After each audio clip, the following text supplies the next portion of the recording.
Okay, sa lahat ng mga gamit nito na biyasa man na driver o hindi, ito kasi base sa observation ko at sa experience din, hindi ito na-start, hard starting. Mayroon tayo na wire na para ma-start tong makina. Pero ewan ko lang kung mag-start ngayon. Ay po, nag-start pala. Pero kanina kasi hindi ito nag-start, pero nga nag-start pa.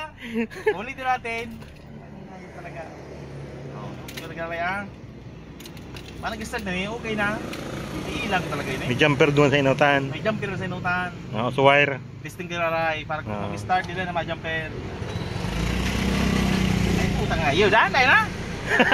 Oo, nagdaon na mag-start. Kasi ba, may jumper, pero alam mo yung jumper doon sa inutan? Eh. Papakita ko sa iyo yung jumper sa inutan. Hindi na pa dinagot ka.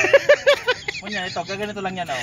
Di ba, ganyan lang. Hindi nga, halimbawa, hindi nag-start. Yun, buksan mo yung hood.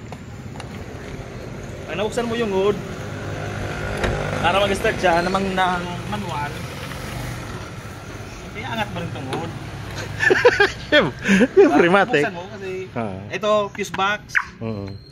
Huwag mo masinin yan, nagpapapansin lang yan na alarm. Ito ang ididikit mo para mag-start siya, ganyan no. Diba, hindi na nag-start. Bumbahan mo po na dumaan. Hindi bumbahan. Ibig sabihin, pag hindi pumapasok, okay yung willing siya mag-start kahit hindi mo na gamitin yan. Okay?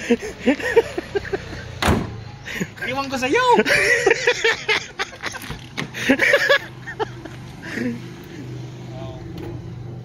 Hindi. O sige, papakita ulit natin doon.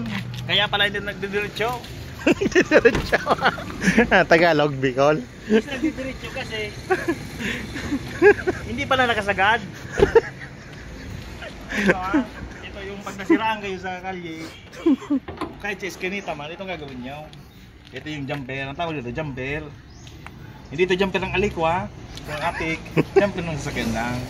Didikit mo lang dyan. Okay. Ganun lang yun ang pag-start ha. O, alalahanin nyo yun ha.